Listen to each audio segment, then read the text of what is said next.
Whew. That was a really tough climb. I first heard about Tour des Géants a few years ago after a friend of mine ran the race her first time. Over 200 miles through the Italian Alps and days without sleep. How could I resist? I was lucky enough to get in through the lottery on my first attempt, but I had no idea what I was really in for.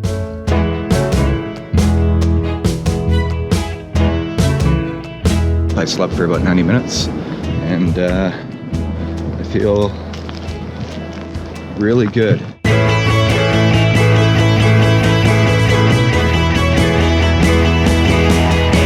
What follows is just a brief look at my experience of the race, including all the ups and the downs on my journey among the giants of the Alps.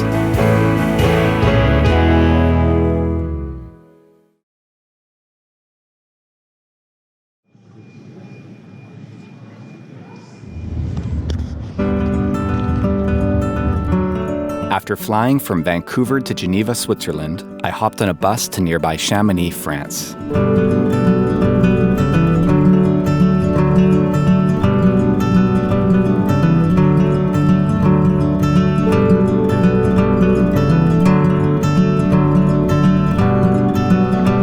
I arrived just in time to catch the final hours of UTMB as runners made their way through town after having run 100 miles around Mont Blanc.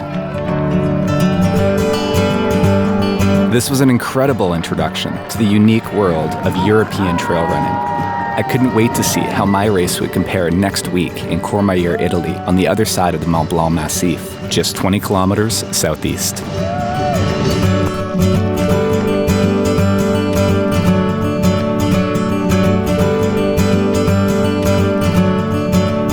After a week in Chamonix, it was finally time to make my way to Italy.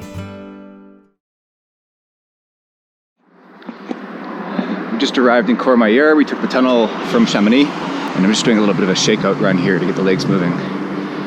It's 2 days before the start of the race. Tomorrow's check-in, and then we start Sunday at noon.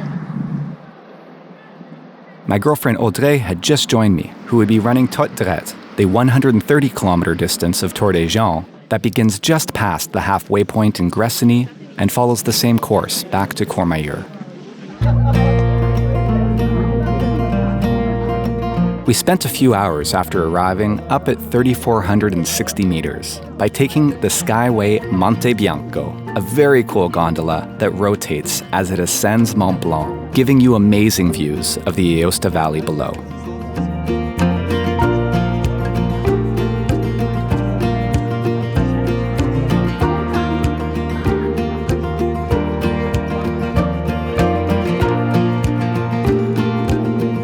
Merino wool top, Nordic tights, waterproof pants, waterproof jacket, down puffy.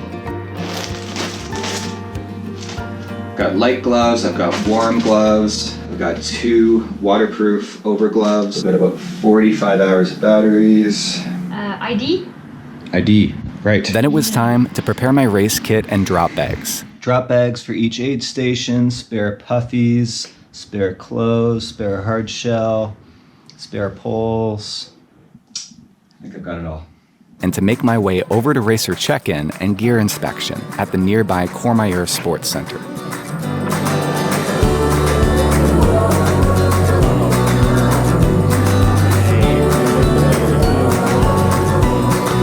I find these check-ins pretty exciting, at least at first, but the novelty wore off pretty quickly. This process took quite some time as we made our way through a series of lineups. First, to get into the main hall. And then you have to put all of these things inside the case. Then, to go through the random gear check, to get a bib, a GPS tracker, and so on. I've got to hand it to the organizers, though. They're quite militant about the whole thing, and I suppose there's no more efficient way to do this with close to 900 runners. A couple different, waterproof, yeah, okay, yeah, waterproof, okay, so the crampons.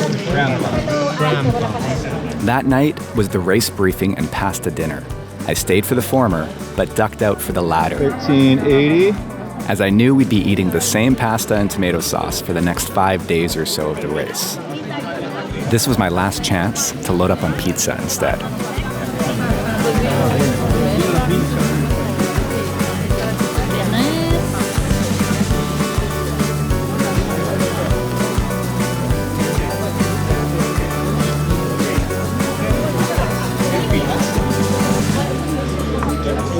Right, done.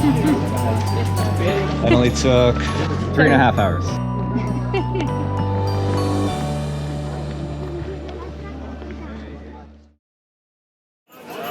After days of anticipation, following months of training, the morning of the race was finally here.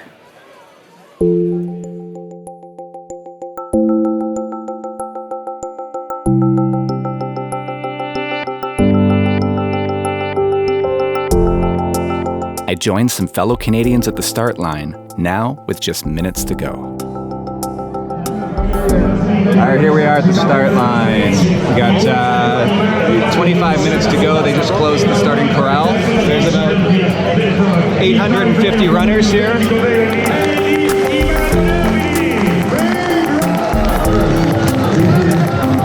right, here we go, 1 minute.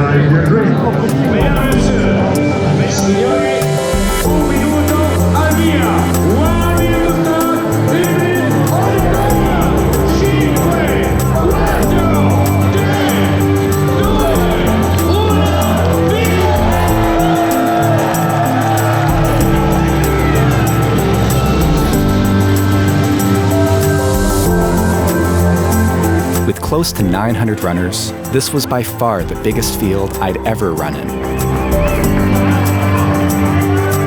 You really got the sense that the event is a source of pride for the residents of the Aosta Valley, and they made us feel not only welcome, but celebrated.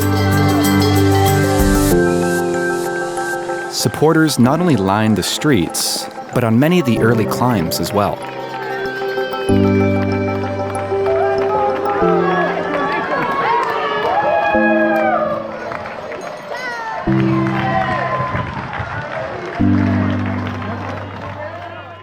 Leaving Courmayeur, the 330-kilometer course follows two popular trekking routes, starting on the Alta Via 2 along the south side of the Aosta Valley for the first half of the race, and returning on the Alta Via 1 back to Courmayeur.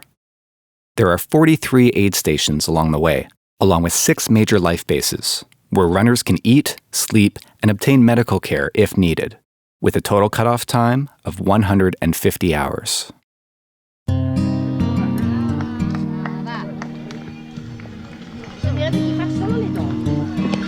Bit of a bottleneck here.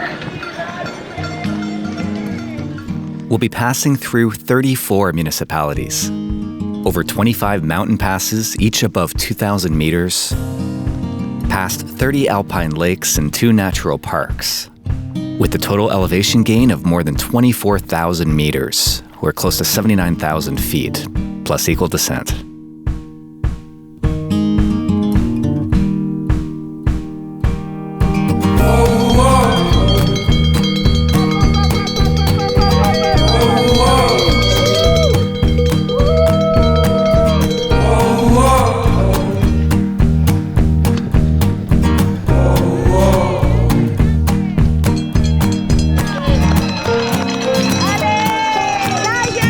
Grazie, grazie.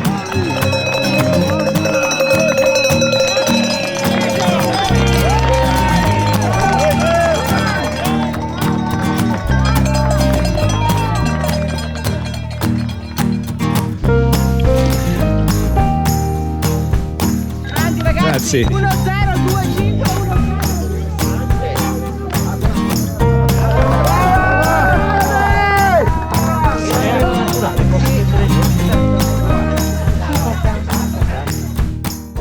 We just climbed 1,400 meters, and now we're dropping all the way back down.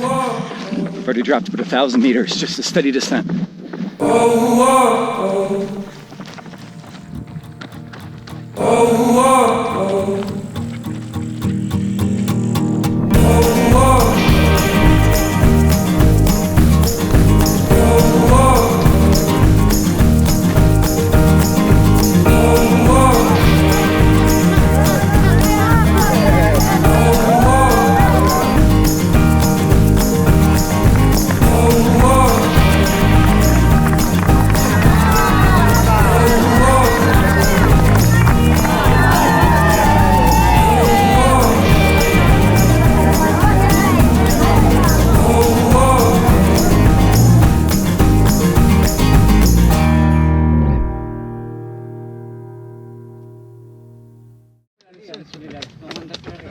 of a big aid station was a little bit overwhelming, but I think I figured out a system. I'll take care of my fluids first, and then grab a Ziploc bag full of food, and then get the hell out of there and just eat sort of on the run. Try to waste as little bit of time as possible.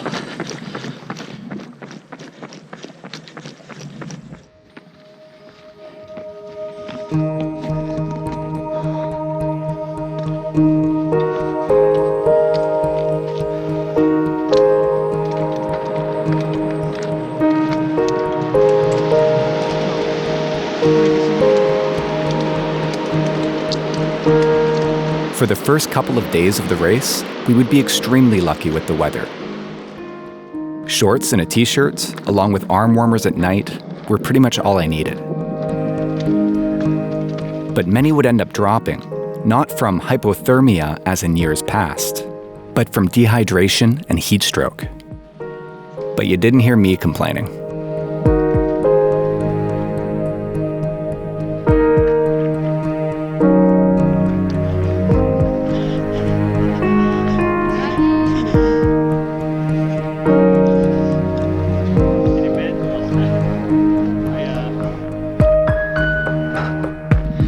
Got cheese, chocolate, and crackers, and always get it to go.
Well, we just dropped down from up there, and now it looks like we're going up there.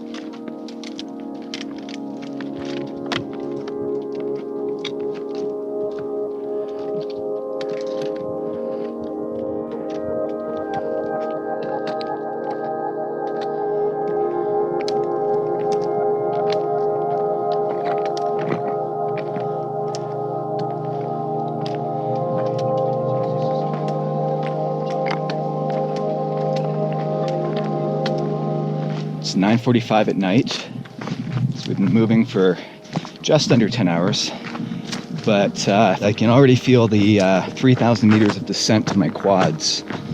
So we'll see how the other 90% of the descent makes me feel over the next few days.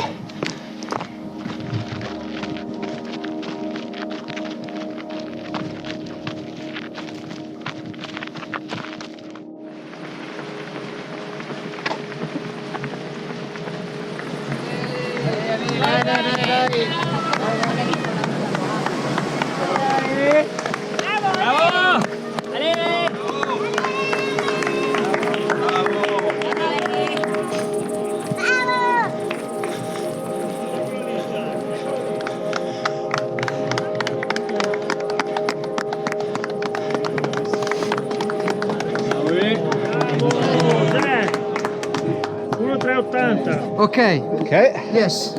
Grazie. Ale, bravo! Grazie.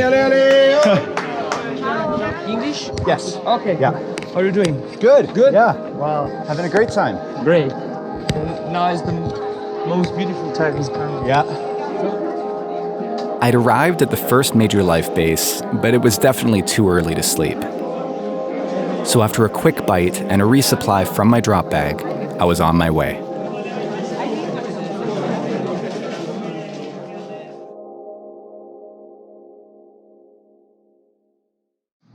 So it's day 2, and it looks like it's going to be another beautiful day. But I'm pretty tired after 84 kilometers and something like 6,800 meters of climbing.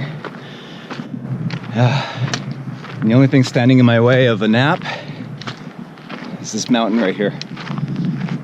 The only problem is I'm told it might be our biggest climb yet. But on the other side is a cot with my name on it.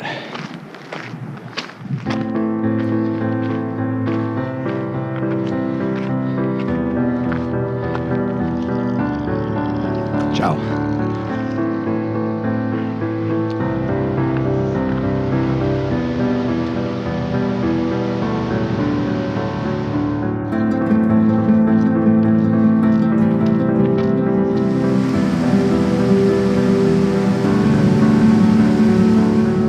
Cole Lawson at 3,300 meters would be the highest point of the race.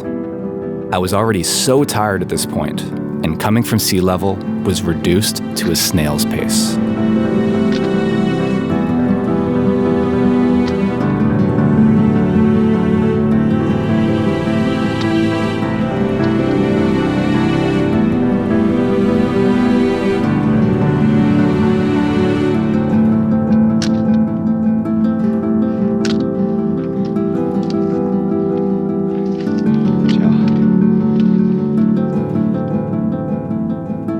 Many of the descents in the race were beginning to feel impossibly steep and technical on such tired legs. No matter how tired you are when climbing, worst case, you just need to slow it down.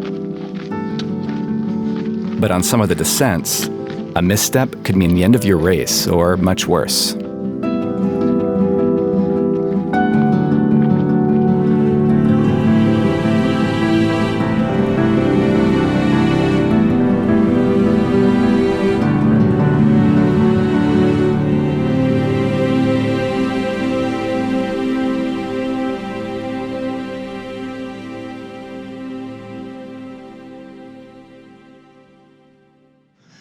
Much more so than any other distance, a 200-mile race like Tour really is more of an eating contest than anything else.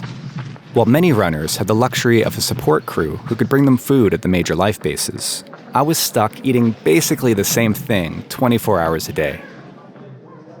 The aid stations were very well stocked and the volunteers were incredible, but there just wasn't the variety that I was used to compared to North American ultras. While I never thought it could happen, I had grown tired of the pasta with tomato sauce pretty early on, so my go-to had become orzo in soup, up to 3 bowls at a time. I'd supplement this with goat cheese and eggs for fats and protein, along with cookies, crackers, dark chocolate, and dried apricots for the road, as well as my own supply of Cliff Bars. That essentially became my routine for the remaining 30 to 40 checkpoints. Okay, go out. Yeah. Okay. Okay. Grazie. Ciao. Food was fuel and nothing more. Okay. Grazie. Bye. See you. All right, so back at it. That was about a 2-hour break. I had an hour-long nap, a much-needed nap. I feel so much better. A couple cups of coffee. I feel like a new man.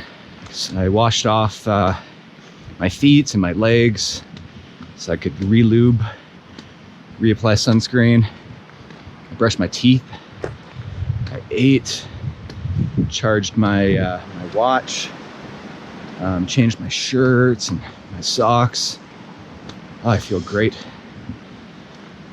Ready for another night.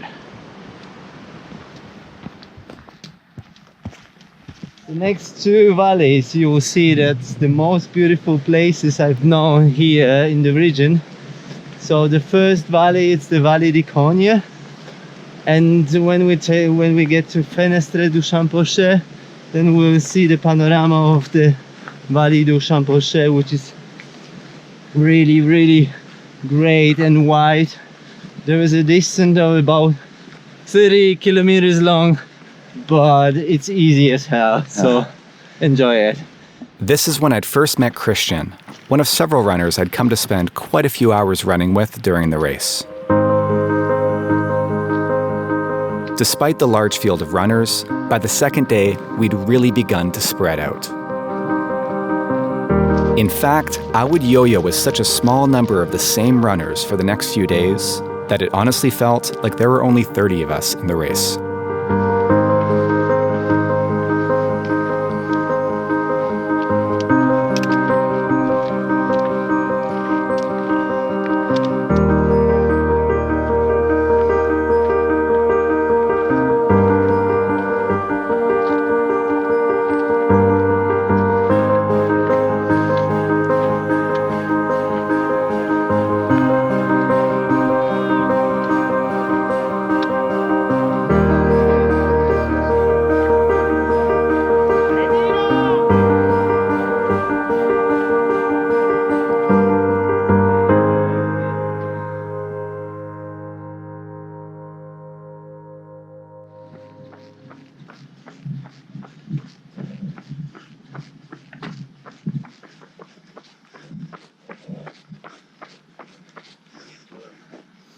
When I arrived at Donnas, our third major life base, I was once again in serious need of a nap.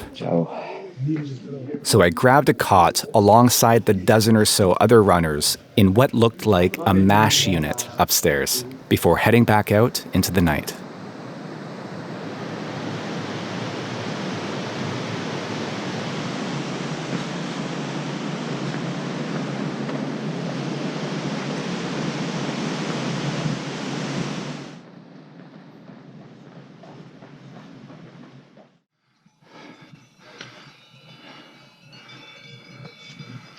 I was feeling really good for a few hours there climbing out of Donnas, but as soon as the sun started coming up, I started to feel like I was going to fall asleep on my feet. And I was slowing down quite a bit. So I decided to have a quick power nap at the last aid station. They had a couple little tents set up with cots. So I slept for 10 minutes, and I think it did the trick.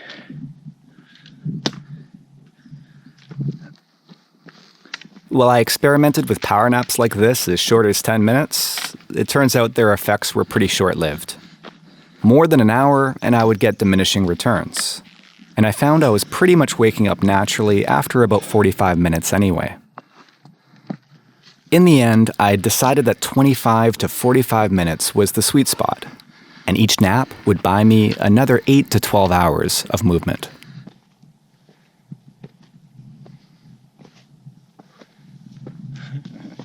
How work? Sergio was from right here in the Aosta Valley, and he'd run the race before. We'd end up running together again later that night, and he was a trove of information. Where are we on course? Now we are halfway. Rifugio Coda, 170 kilometers, 100 miles, just a little more. And a beautiful day.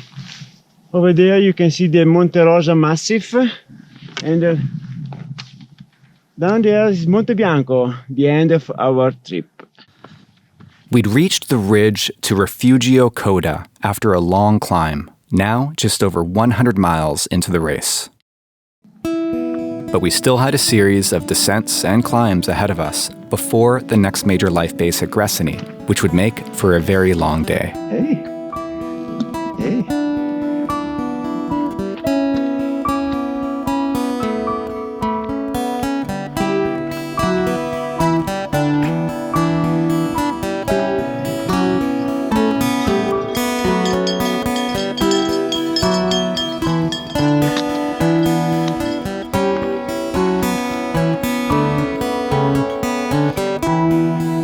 Coming from sea level made these climbs a real challenge.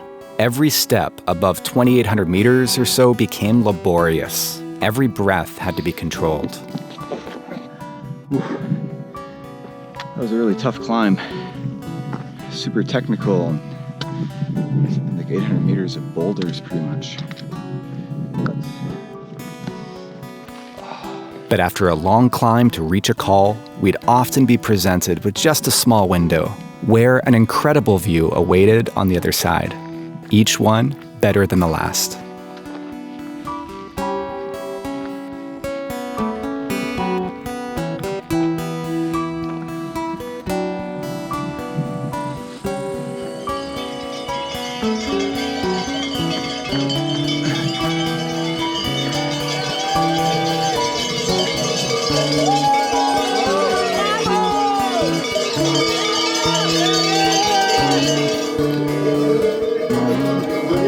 I reached Niel at dinner time and stopped for a quick 10-minute nap in a hot tent before continuing on my way. As I left the aid station, a volunteer told me excitedly that the most incredible valley awaited for me at the top of the relatively short 800-meter climb ahead. She described it as like something out of Lord of the Rings, so I decided to do my best to try to make it before the sunset. When I reached Col Lassigny, I found myself completely alone, surrounded by dramatic peaks cloaked in clouds. And the incredible sunset that I was running towards as I began to descend to Gressigny was the best one I'd seen yet.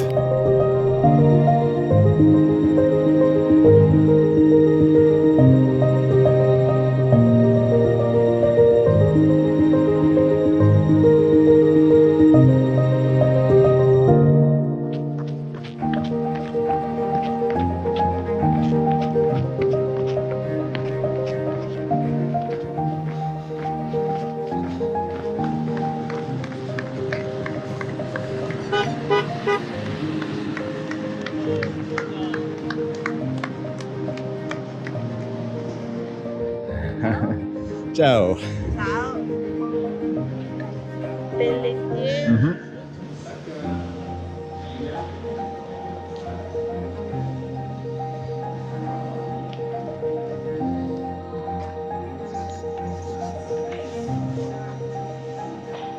Okay. Grazie. Ciao. Grazie. So I just had a shower, followed by a nap. I slept for about 90 minutes, clean change of clothes, and I feel really good. I feel like I've set myself up for success over the next, what are we at? We're at 60 hours, so over the next 50 hours or so. Still got a lot of race ahead of us. Whew. This thing is hard.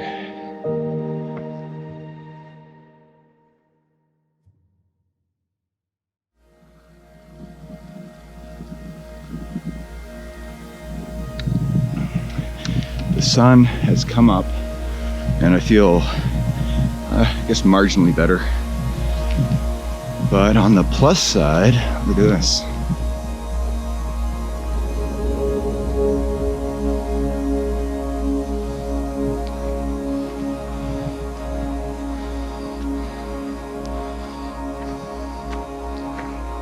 It had been more than 8 hours since my last break, so I took advantage of the empty bunks for a 25-minute nap.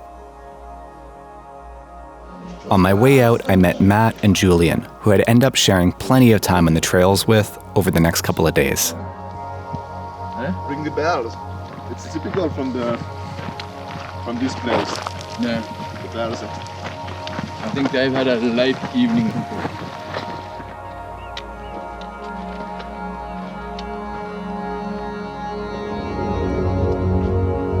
The Aosta Valley is the least densely populated region of Italy, where both Italian and French are official languages.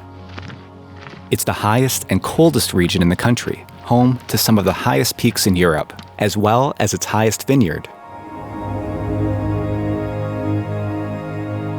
You have here the end of the Brighton, Roccianera, and the highest point is like the Pont du Four, and it's the highest point in Switzerland.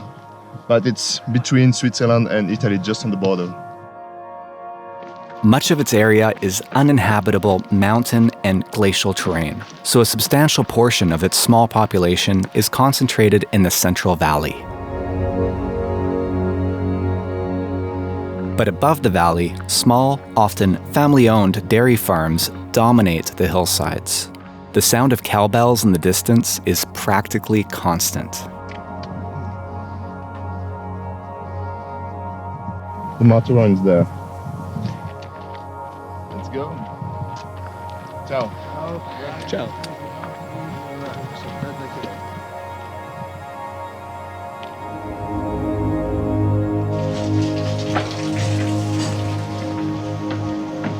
Ragazzi, come va? Bene? Grazie.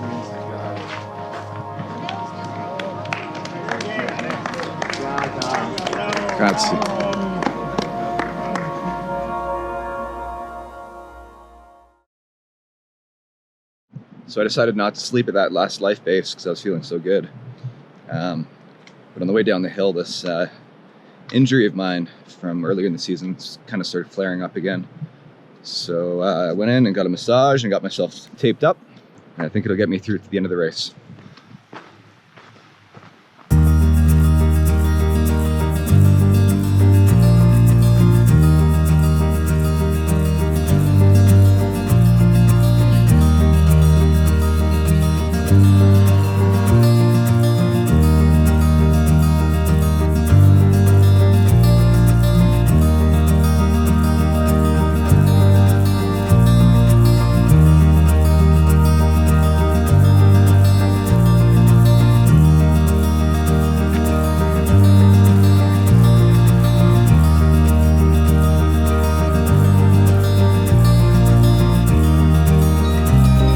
By now, I'd gotten to know two Americans in the race that I had been yo-yoing with for some time, Kevin and Chad.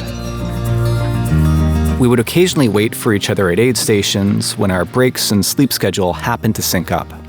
But mostly, it was just nice to see a familiar face every 8 hours or so, when we would inevitably yo-yo once again. Chad, how are you feeling after that nap? Oh, much better. Still feel like I've been hit by a truck, but I'm moving. Legs are coming back a bit. Yeah.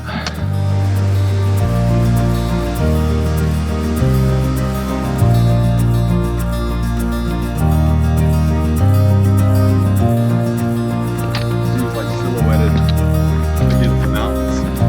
Just beautiful.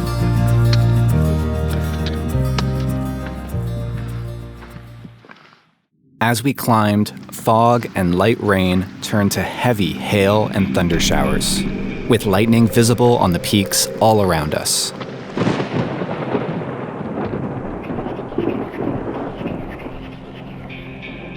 Chad, tell me what just happened up on the hill there. Rain, hail, sideways wind. It was pretty brutal. But we did it. We pushed through. Oh, I have never been this tired in a race. Or maybe ever. I don't know. I really feel like I'm sleepwalking right now. I think scientific brain is like trying to go to sleep so hard that it just has micro sleeps where you start to like lose your balance a little bit. After making it to a small emergency shelter at the end of a ridge, we were forced to make a tough call. Either hunker down there to wait out the storm, which appeared to be only getting worse, or make a run for it down to the next major life base. Well, we may have pushed a little too hard in the descent, and now we were paying the price.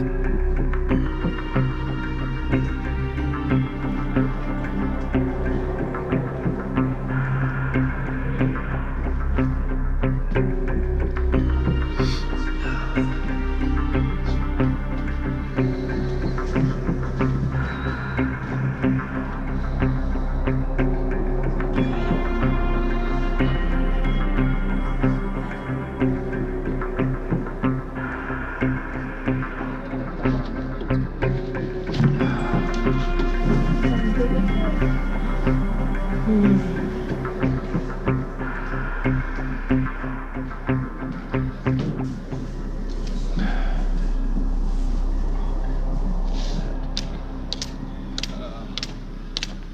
the beat goes on.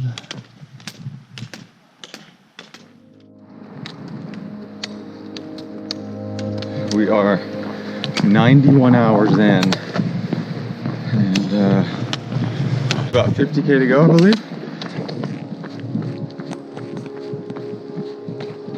After a long night, we were rewarded with warm hotel rooms for a nap in Olomouc. I was lucky to have a clean bed in a room completely to myself. But with at least 4 small beds to a room, this definitely would not be the case for runners later in the race. Last day.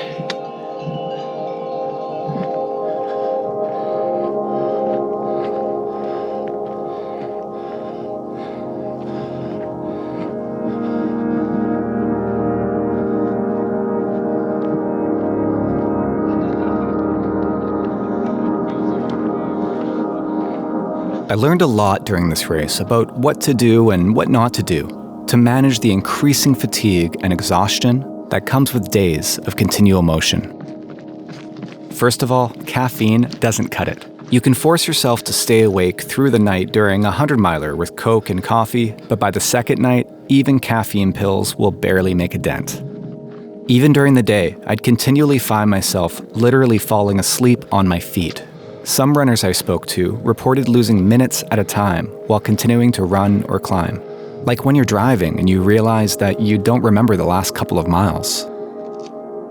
Something that can help to avoid the zombie march is to increase your intake of calories.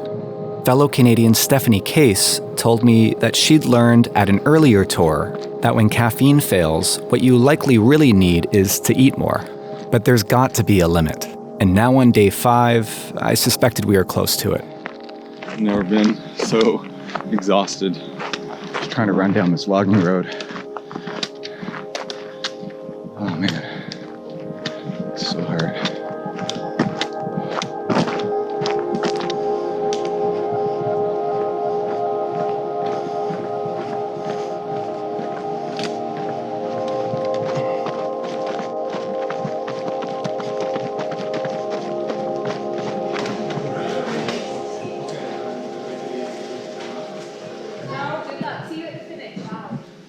Grazie. Ciao, ciao, ciao. Courmayeur is the next stop. That's it. We're doing this. It's Courmayeur bus, baby.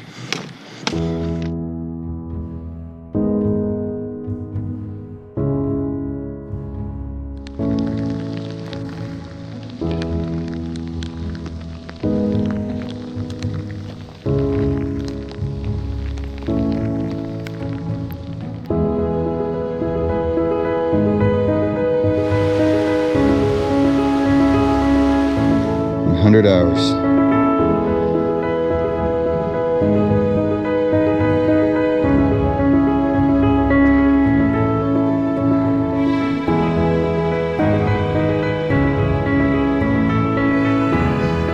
Last climb up to the col, and it's all downhill to Courmayeur.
There's a plug. There we go. This is it. That's what we've been waiting for. And just like that, our journey was over. 4 days. 107 hours and 31 minutes after leaving Courmayeur on Sunday afternoon, I returned as the 63rd finisher of the 2018 Tour des Géants.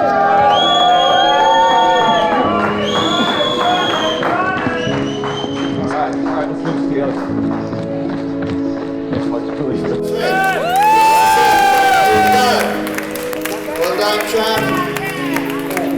And Chad. Canadian. Abbiamo fatto arrivare tutti quelli che erano Bravo!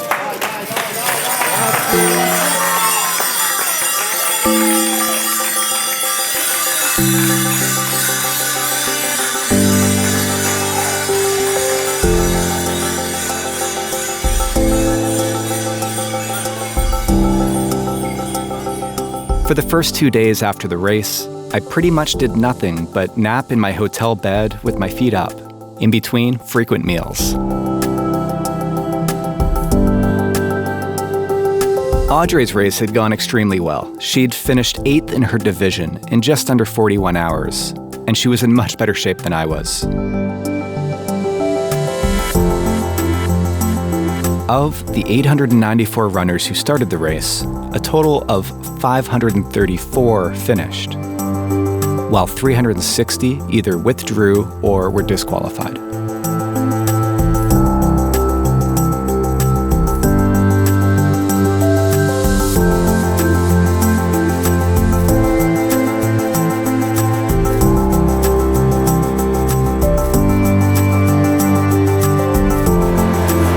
I did manage to get mobile again by the time the awards rolled around a few days later. It was great to see everyone I'd met during the race, all rested, cleaned up, and elated to pretty well all have finished. Some a little ahead and others just behind. This event was by far the most well-supported I've ever done, and I owe so much to the thousands of incredible volunteers who helped to make it happen. Kevin Hadfield. 2019 would be the 10th anniversary of Tour des Géants. But this time I was unsuccessful in the lottery. So instead, I planned on racing the Swiss Peaks 360 in the nearby Swiss Alps. But it's just a matter of time before I return to the Aosta Valley for another Tour des Géants.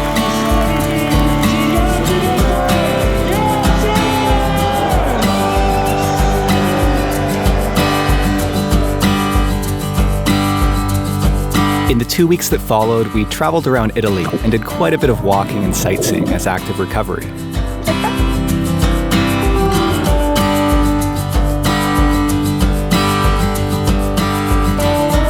And before long, I was back to training for my next adventure.